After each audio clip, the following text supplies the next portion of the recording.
Charlie and the Chocolate Factory by Roald Dahl, Chapter 1. Here comes Charlie. These two very old people are the father and mother of Mr. Bucket. Their names are Grandpa Joe and Grandma Georgina.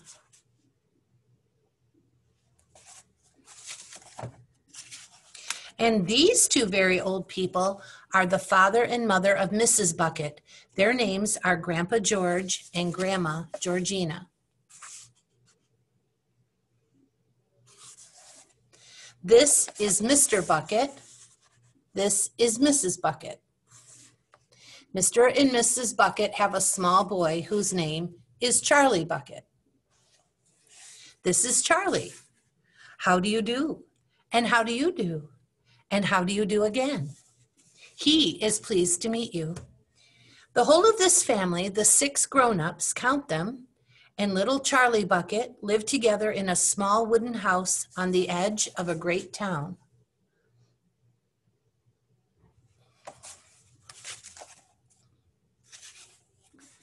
The house wasn't nearly large enough for so many people, and life was extremely uncomfortable for them all. There were only 2 rooms in the place altogether, and there was only 1 bed. The bed was given to the 4 old grandparents because they were so old and tired, and they were so tired they never got out of it. Grandpa Joe and Grandma Georgina on this side, Grandpa George and Grandma Georgina on this side. Mr. and Mrs. Bucket and little Charlie Bucket slept in the other room upon mattresses on the floor.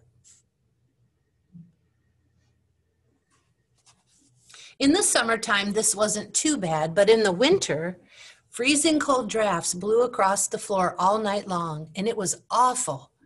There wasn't any question of them being able to buy a better house or even 1 more bed to sleep in. They were far too poor for that. Mr. Bucket was the only person in the family with a job. He worked in a toothpaste factory where he sat all day long at a bench and screwed the little caps onto the tops of the tubes of toothpaste after the tubes had been filled.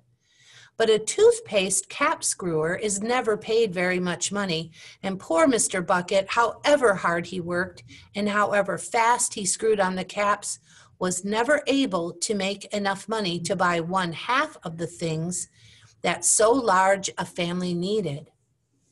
There wasn't even money to buy proper food for them all. The only meals they could afford were bread and margarine for breakfast, boiled potatoes and cabbage for lunch, and cabbage soup for supper.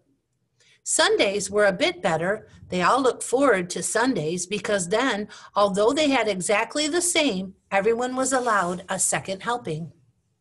The Buckets, of course, didn't starve, but every one of them, the 2 old grandfathers, the 2 old grandmothers, Charlie's father, Charlie's mother, and especially little Charlie himself, went about from morning till night with a horrible empty feeling in their tummies. Charlie felt it worst of all, and although his father and mother often went without their own share of lunch or supper so they could give it to him, it still wasn't nearly enough for a growing boy. He desperately wanted something more filling and satisfying than cabbage and cabbage soup. The one thing he longed for more than anything else was chocolate. Walking to school in the mornings, Charlie could see great slabs of chocolate piled up high in the shop windows, and he would stop and stare and press his nose against the glass, his mouth watering like mad. Many times a day, he would see other children taking creamy candy bars out of their pockets and munching them greedily, and that, of course, was pure torture. Only once a year on his birthday did Charlie Bucket ever get to taste a bit of chocolate. The whole family saved up their money for that special occasion, and when the great day arrived, Charlie was always presented with 1 small chocolate bar to eat all by himself. And each time he received it on those marvelous birthday mornings, he would place it carefully in a wooden box that he owned and treasure it as though it were a bar of gold. And for the next few days, he would allow himself only to look at it and never to touch it. Then at last, when he could stand it no longer, he would peel back a tiny bit of the paper wrapping at one corner to expose a tiny bit of chocolate. And then he would take a tiny nibble, just enough to allow the lovely sweet taste to spread out slowly over his tongue. Now here's a picture of the bar, and it's opened a little here, and there's a little message here, and it says, a tiny nibble at a time. The next day, he would take another tiny nibble, and so on and so on. And in this way, Charlie would make his 10-cent bar of birthday chocolate last him for more than a month.